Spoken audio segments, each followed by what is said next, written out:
Bonsoir à toutes et à tous. Dans l'actualité ce soir, les Guinéens de France toujours confrontés aux difficultés d'accès au passeport biométrique, une situation qui compromet leur séjour au bord de la Seine. Et puis au sein de la Grande Muette, on prépare la deuxième vague du bataillon guinéen au Mali. La session de formation ont été lancée sous la férule du chef d'état-major général des armées. Enfin, nous irons à Boké où une ferme avicole vient d'être décimée. Bilan, plus de 54 000 poules pondeuses tuées par une maladie dont les origines ne sont encore déterminées.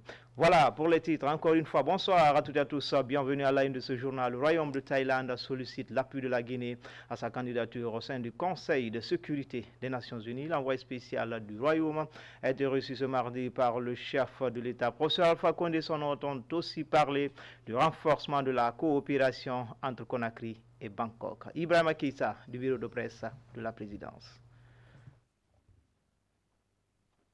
Tana Douagran Tana, envoyé spécial du Royaume de Thaïlande à Sérouturia ce mardi après-midi, reçu en audience par le président de la République, professeur Alpha Condé. Tana Douagran Tana est porteur d'un message au chef de l'État, celui relatif au soutien de la Guinée à la candidature du Royaume de Thaïlande au sein du Conseil de sécurité des Nations Unies pour 2017-2018.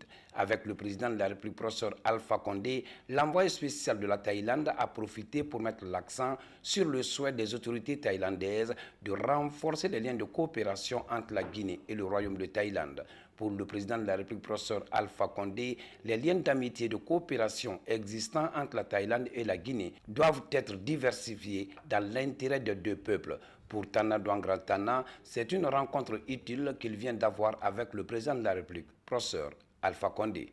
Je suis ici, n'est-ce pas, pour présenter, n'est-ce pas, la Thaïlande a présenté sa candidature au siège non permanent du Conseil de sécurité pour le mandat 2017 et 2018.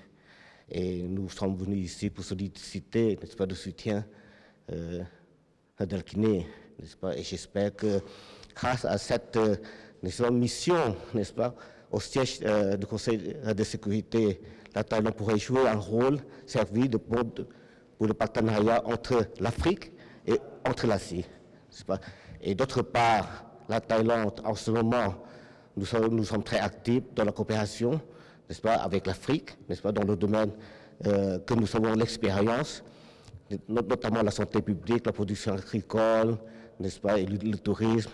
Nous pourrons, avec n'est-ce pas, nos amis africains, en particulier la Guinée, n'est-ce pas, pourront évidemment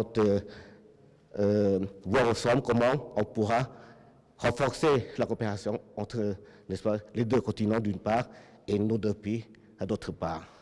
Une autre preuve du retour de la Guinée sur la scène internationale depuis l'arrivée du président de la République, professeur Alpha Condé, à la tête du pays. Vous le savez déjà, cette semaine s'est tenu à Londres le forum des investisseurs consacré à la relance économique post-Ebola des pays touchés par le virus, en ligne de mire combler le déficit d'investissement en Afrique à travers l'investissement direct étranger.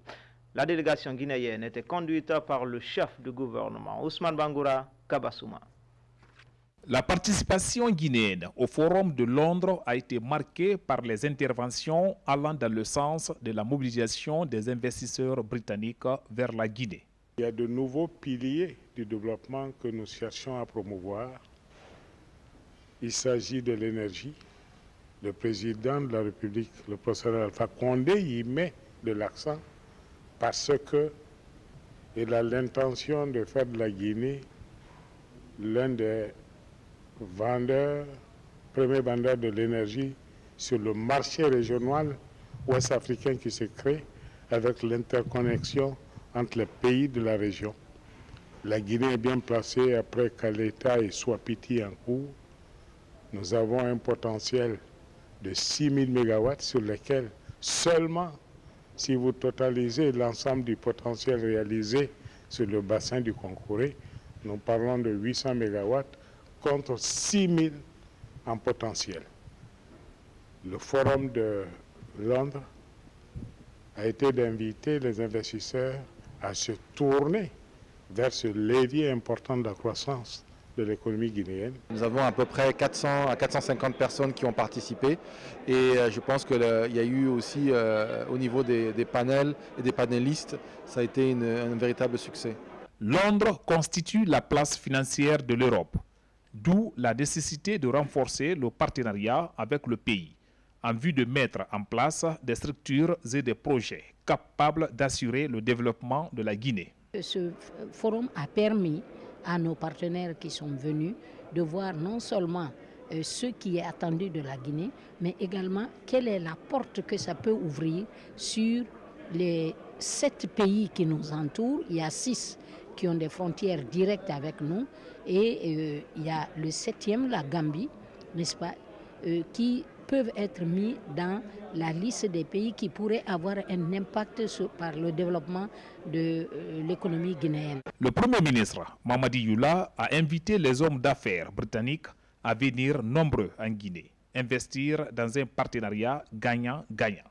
Je me félicite du renforcement continu de la coopération bilatérale entre le Royaume-Uni et la République de Guinée, qui constituera un levier de promotion, de protection et d'intensification des flux commerciaux et d'investissement entre les deux économies. Je voudrais ici renouveler notre engagement à accélérer la mise en place d'un accord bilatéral de promotion et protection des investissements avec le Royaume-Uni. Je me réjouis que l'ambition et la vision de son Excellence, le professeur Alpha Condé, de faire de la Guinée un pays émergent à l'horizon de la prochaine décade ait pu être partagé et soutenu par tous. Comme on le voit, le Forum de Londres a été une occasion pour la Guinée de tisser de nouvelles relations et de renforcer le partenariat public-privé entre nos deux pays. Et puis le programme des Nations Unies pour le développement à 50 ans, l'événement est commémoré à New York à travers des débats et panels. Les représentants des pays partenaires de PNUD ont salué l'aide et le soutien de cette institution. Depuis New York, notre correspondante Fatoumata Samoura nous en dit plus. Dans la salle de l'Assemblée générale des Nations Unies à New York, des représentants de 170 pays partenaires du PNUD célèbrent l'apport du programme à la lutte contre la pauvreté et à la consolidation de la gouvernance démocratique. L'occasion de parler d'une coopération vieille d'un demi-siècle. Aujourd'hui, en Guinée, les priorités, suivant la vision du professeur Alpha Condé, s'intéressent à des axes prioritaires tels que les infrastructures. Le président Alpha Condé pense que si l'Afrique maîtrisait l'énergie, elle devrait être l'usine du monde. Et c'est pourquoi d'ailleurs, lors du dernier sommet de l'Union africaine, l'Afrique l'a désigné comme chef de file des chefs d'État pour faire en sorte que l'électrification de l'Afrique soit une réalité. Cette rétrospective a également permis aux pays d'exposer leurs attentes par rapport au PNUD. La ministre guinéenne en charge des affaires étrangères et des Guinéens de l'étranger a magnifié un partenariat solide et très fructueux avec le programme.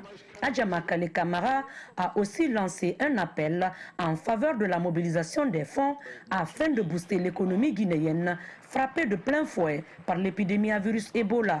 Il faut que nos partenaires puissent regarder vers ces 3 pays que sont la Sierra Leone, le Libéria et la Guinée pour voir comment est-ce que soutenir la relance des économies de ces États-là, qui est important dans notre trajectoire de l'éradication de la pauvreté dans nos différents pays.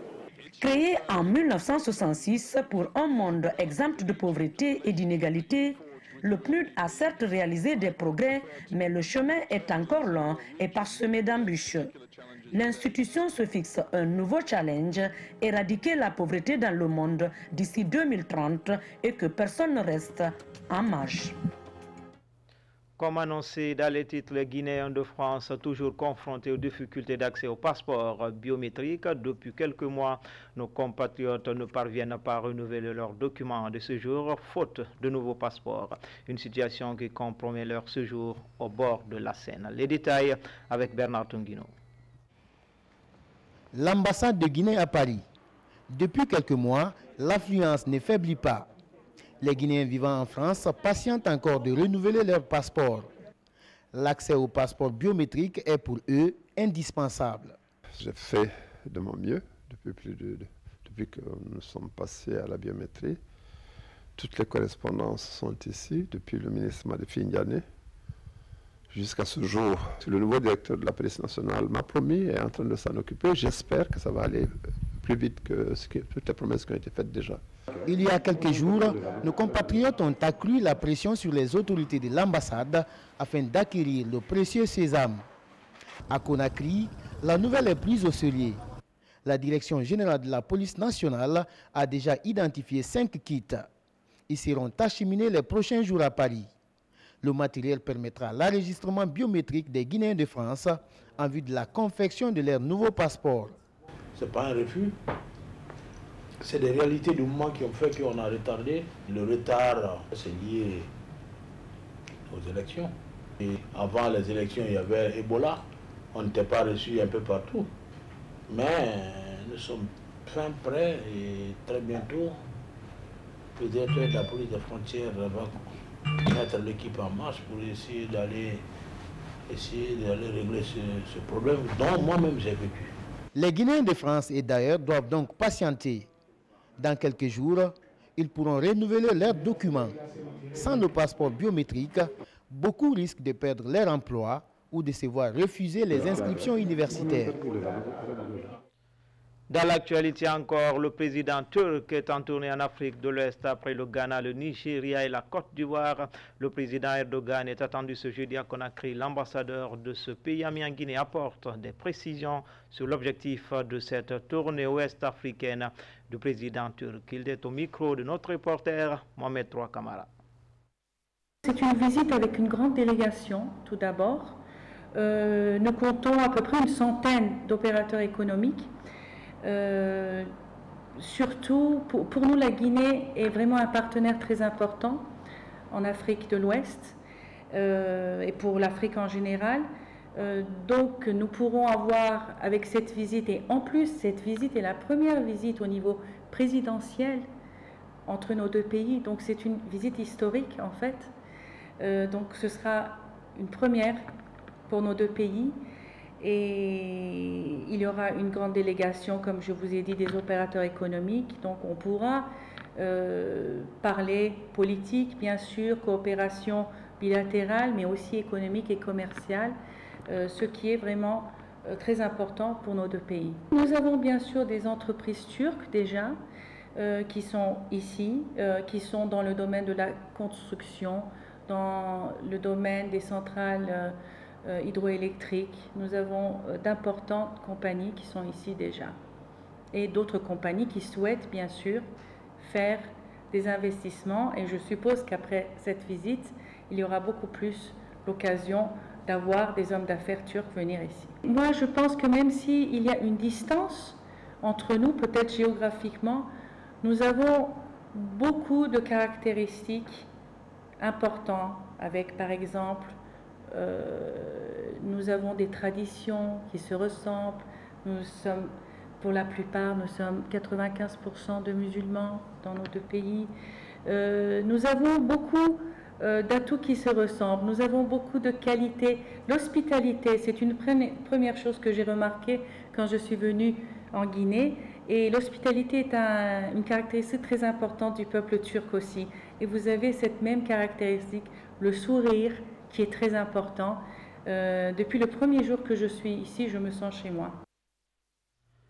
1er mars 1960 à 1er mars 2016, 56 ans de maturité politique, économique et monétaire. Cet anniversaire célébré dans l'austérité a permis tout de même de procéder au lancement du système de sécurisation informatisé au niveau de la Banque centrale de la République de Guinée. Boubacar Ba nous signe ce reportage.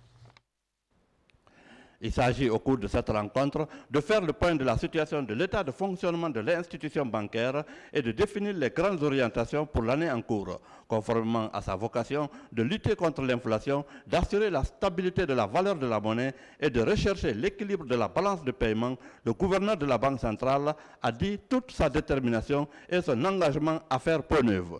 Et puis, dans le cadre de la sécurisation des cadres et des biens de l'institution, la Banque centrale a réalisé un système de contrôle automatisé des accès aux locaux professionnels. Ceci grâce à un appel d'offres lancé depuis janvier 2015. Après 12 mois de travaux intenses, nous sommes heureux ce jour 1er mars 2016 de procéder à la réception provisoire de l'ouvrage. Entre autres objectifs visés par la mise en place de ce dispositif, c'est la maîtrise des mouvements du personnel et des visiteurs. Il convient de noter que ce dispositif enrichit le système de vidéosurveillance déjà en place par l'apport de cette caméra IP infrarouge dont les images seront enregistrées au poste de contrôle et de surveillance. Désormais, tout visiteur doit obtenir ici un badge pour pouvoir accéder à la Banque centrale. Et donc, sans badge, personne ne pourra accéder ni à la banque, ni au palier de la banque. Après avoir obtenu de lui sa pièce d'identité et après s'être rendu compte qu'il a une invitation, ces agents-là lui remettront un badge. Donc si il est invité au premier étage, donc il aura accès uniquement au premier étage. Ce dispositif au fonctionnement électronique nécessite une formation des utilisateurs avant son opérationnalisation dans quelques jours. La cérémonie a pris fin par la remise de gâteaux d'anniversaire à 3 personnes nées le 1er mars 1960. En plus bref et en image, Conakry se prépare à accueillir les présidents turcs et rwandais sur le terrain. Les autorités s'activent à réserver un accueil chaleureux aux deux hommes d'État. Le ministre de la décentralisation échange avec les acteurs impliqués dans la gestion des ordures. Au cœur de la rencontre, rendre la ville de Conakry plus attrayante en attendant l'arrivée des présidents turcs et rwandais. Le droit foncier coutumier, le thème était un débat entre cadres des services préfectoraux du foncier rural. C'est une initiative de l'USAID. La démarche vise à gérer les différents conflits liés au foncier en Guinée. Explication Bakary Bambakonde. 20 cadres du service national des ressources foncières rurales et des services préfectoraux du foncier rural en formation sur les droits fonciers et coutumiers en zone rurale. C'est une formation organisée par le projet DPDDA2 qui permet à l'administration publique de maîtriser les problèmes principaux auxquels l'État et les coutumiers sont confrontés. Il y a lieu de remercier vraiment vivement l'USAID qui a initié, n'est-ce pas, cette série de formations. Si la formation est tenue, c'est pour que la plupart des acteurs impliqués dans le foncier puissent être outillés en matière foncière. Cette formation est axée principalement sur les concepts du foncier, l'analyse du cadre juridique et institutionnel du foncier rural en Guinée, mais également les conflits sur les ressources foncières en Afrique. Le projet est conçu pour appuyer le processus de Kimberley en Guinée. On doit s'outiller sur le foncier pour éviter certains conflits et rassurer surtout les investisseurs étrangers et locaux même. Le projet DPDDA2 de l'USAID travaille avec les représentants du ministère des Mines et de la Géologie. Il vise à appuyer le gouvernement guinéen pour accroître le volume des diamants et des acteurs du secteur minier pour améliorer les revenus qui proviennent de la production et de la commercialisation du diamant. Au sein de la Grande Muette, lancement d'une série de formations du bataillon Gangande, c'est du côté du bataillon des commandos de Samorila. Cet exercice appuyé par les États-Unis d'Amérique entend préparer la relève de Gangang au Mali. Commandant Mohamed Kassé, il est le correspondant de la presse militaire. Ils sont 25 experts formateurs américains qui sont venus former le bataillon Gangang 2, appelé à relever celui de Gangang 1 à la mission multidimensionnelle intégrée des Nations Unies pour la stabilisation au Mali. L'engagement de Guinée aux Nations Unies, mission de maintien de paix, c'est une priorité stratégique qui veut partager avec les États-Unis en même temps que vous montez votre engagement pour envoyer des soldats à Mali. Nous montrons notre engagement à travers notre partenariat avec Okota, votre engagement avec le maintien de paix, va continuer à grandir. Permettez-moi de vous demander de vouloir accepter de transmettre au ministre d'État chargé de la Défense nationale, au commandant en chef des forces armées, président de la République, le professeur Alpha Condé, notre dévotion et notre détermination à continuer à servir les couleurs nationales. Pour la mise en condition opérationnelle de ces soldats qui doivent être projetés au Nord Mali, le moral est au beau fixe et la troupe est déterminée à aller combattre les groupes djihadistes. J'attends de vous que vous soyez à l'image du bataillon Gangan 1 qui fait l'honneur à la Guinée et qui constitue la fierté de nos forces armées au Mali. C'est le lieu de vous rassurer que les autorités à tous les niveaux feront tout pour renforcer les conditions de sécurité et de vie déjà existantes sur le terrain à Kidal. Le lancement de cette formation a pris fin par un exercice qui prouve l'engouement et la détermination du bataillon Gangan 2 à répondre à l'appel de la nation. Et puis, présentation des résultats de recherche de 8 candidats doctorants dans le domaine du changement climatique. L'événement a eu lieu au centre de recherche scientifique de Conakry-Robban. Après moult difficultés liées à l'obtention de certaines informations, les candidats confirment le potentiel minier de la Guinée. Hassan Al-Silla pour plus de détails. C'est ici, dans la salle de conférence du Centre de recherche scientifique de Conakry-Roubanet, que 8 doctorants ont présenté devant des chercheurs africains, canadiens et français les résultats de leurs recherches sur les minéraux de fer, l'océanographie et l'écosystème. La création de l'école doctorale correspond au 50e anniversaire de l'université guinéenne. Il y a eu beaucoup de candidats, comme on dit en français, il y a eu beaucoup d'appelés mais peu d'élus. Et c'est les 8 derniers qui ont réussi à remplir toutes les conditions. Et voilà pourquoi ils présoutiennent aujourd'hui, pour que dans 2 mois, 3 mois, ils soutiennent. Et puis ce sera la première promotion de docteur de l'école guinéenne. Malgré les difficultés liées à l'obtention des informations auprès des structures spécialisées dans le domaine de l'exploitation du fer et au manque de laboratoires d'analyse spécialisés dans le secteur minier, ces candidats ont obtenu des résultats jugés satisfaisants. Le problème d'accès aux documents, c'est effectif, c'est des difficultés énormes. Parce que les sociétés minières, d'abord, pour accéder, ils n'acceptent pas. J'ai eu l'accès seulement au Mont Nimba. Ce que j'ai obtenu, c'est les échantillons sur le terrain de minerais.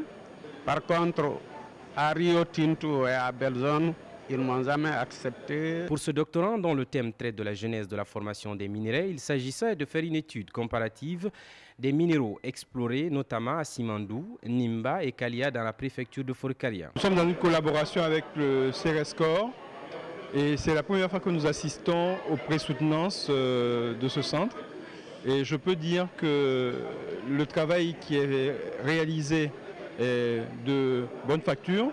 Les résultats de ces recherches confirment de façon scientifique que le minerai guinéen contient en moyenne 60% de fer, toute chose qui relance le débat sur les travaux d'exploration effectués depuis plus d'une décennie par certaines entreprises sur la teneur en fer des minéraux de Simandou, Nimba et Kalia. Autre titre de l'actualité à Bokeh, une ferme avicole vient d'être décimée. La ferme appartient à Lansana Dansoko, fermier de profession. Plus de 54 000 poules pondeuses, je dis bien, plus de 54 000 poules pondeuses ont été emportées par une maladie dont les origines sont encore ignorées. Images et commentaires, Moussa Koumara, Bintou Touré. Le bilan est lourd. Plus de 50 000 poules pondeuses sont mortes dans cette ferme privée après le passage d'une maladie d'origine inconnue. Tout a commencé le 7 février dernier, alors que le propriétaire de cette ferme s'apprêtait à alimenter la ville de Bokeh et environnant. Les 7, on a constaté que nos poulets ont commencé à mourir. Les 7, il y a eu 4 morts. Ça nous a étonnés.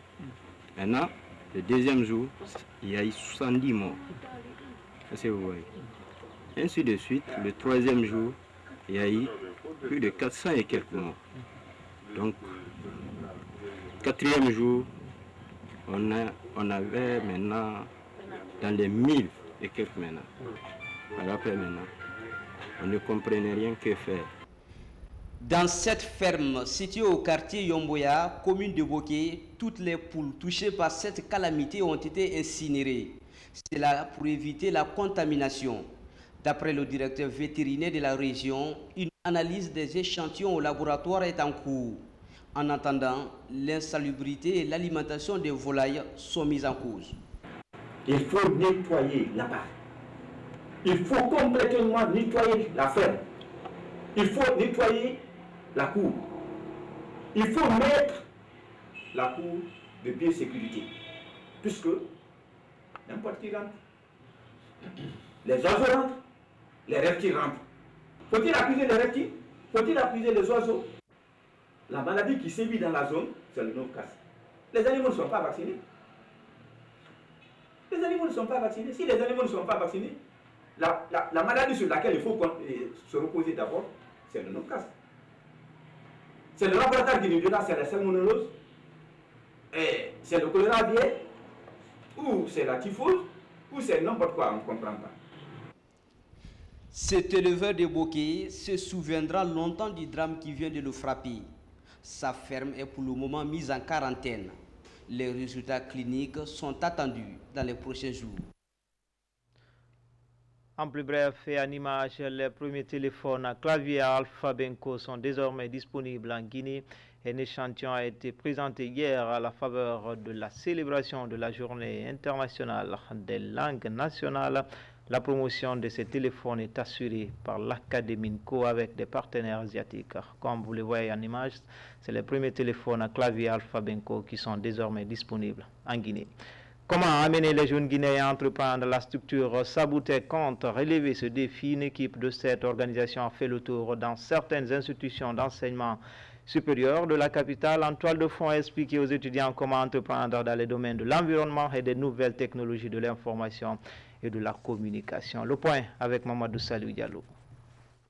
L'équipe de Saboutek dans les institutions d'enseignement supérieur de Conakry, de l'Université Générale Lansana Conté de Sonfonia à Gamal Abdel Nasser de Conakry, en passant par Kofi Annan et l'Université Nongo de Conakry, l'équipe explique aux étudiants comment réaliser un projet d'entreprise.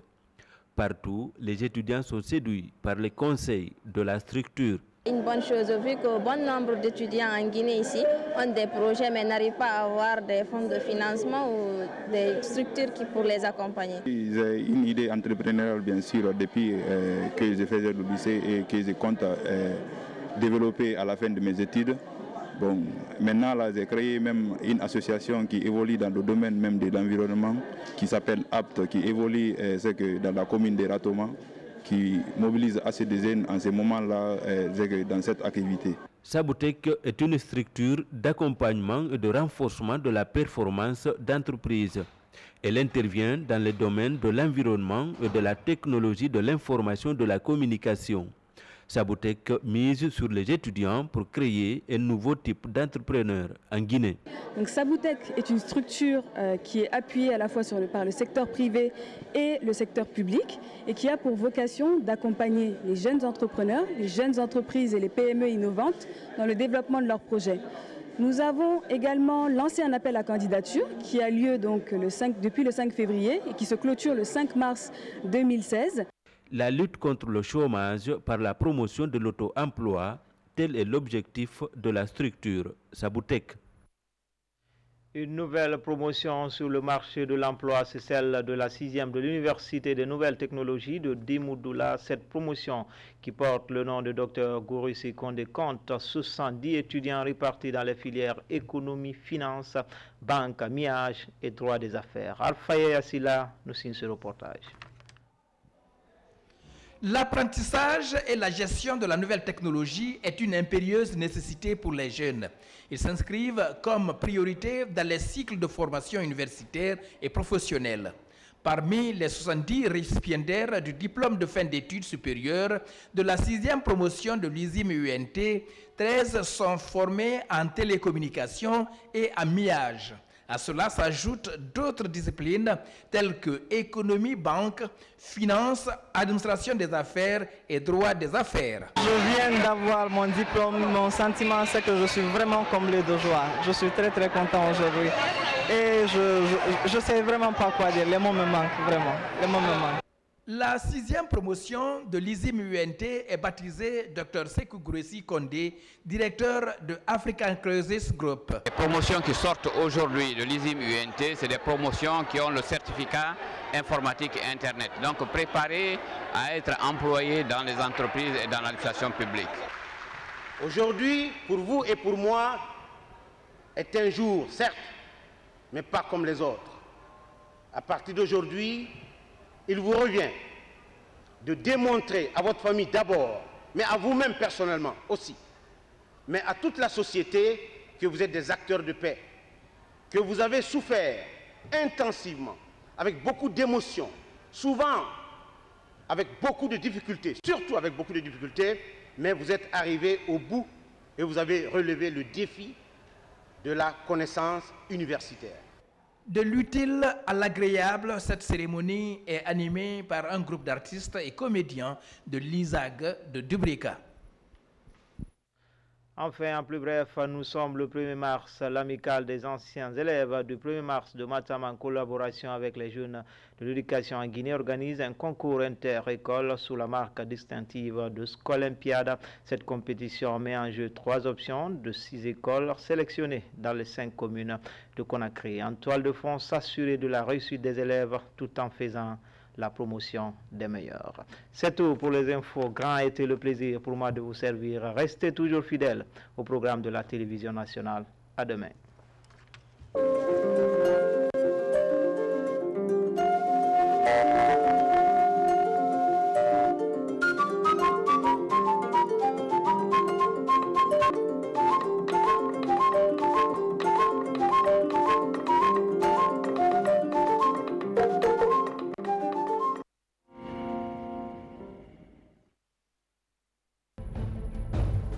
À l'occasion de la visite officielle en Guinée de son Excellence M. Recep Tayyip Erdogan, président de la République de Turquie, accompagné d'une forte délégation d'hommes d'affaires turcs, le gouvernement guinéen, en partenariat avec le secteur privé, organise une rencontre économique guinéo-turque, Cap Guinée, le jeudi 3 mars au palais Mohamed V.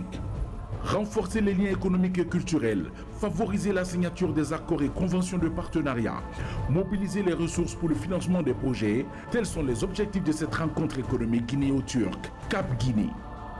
Avec la participation déjà confirmée d'une centaine de sociétés turques et guinéennes de divers secteurs d'activité. Tout au long de cette journée, des rencontres B2B. Rencontre économique guinéo-turque, Cap Guinée, une économie à construire, des opportunités à saisir.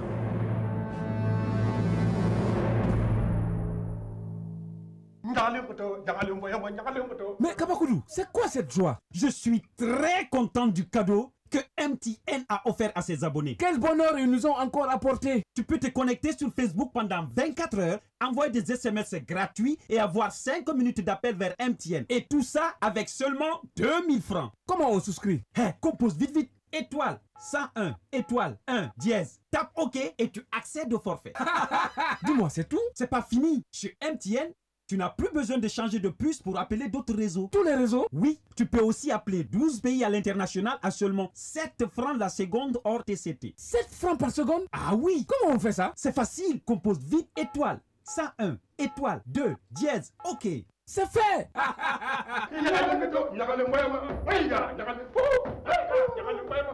MTN, c'est partout dans le monde.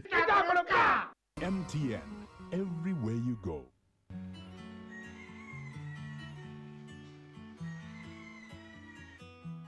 Rahim Nawai. Ajara Mamuri. Daselli. Alhamdulillah. Siya. Ndari kander suudu ka hore panal danki. Lekki no don addaki. Fasina sella. Bandu makko ndun no wuli. Mi sikki tun ko nawna jonta.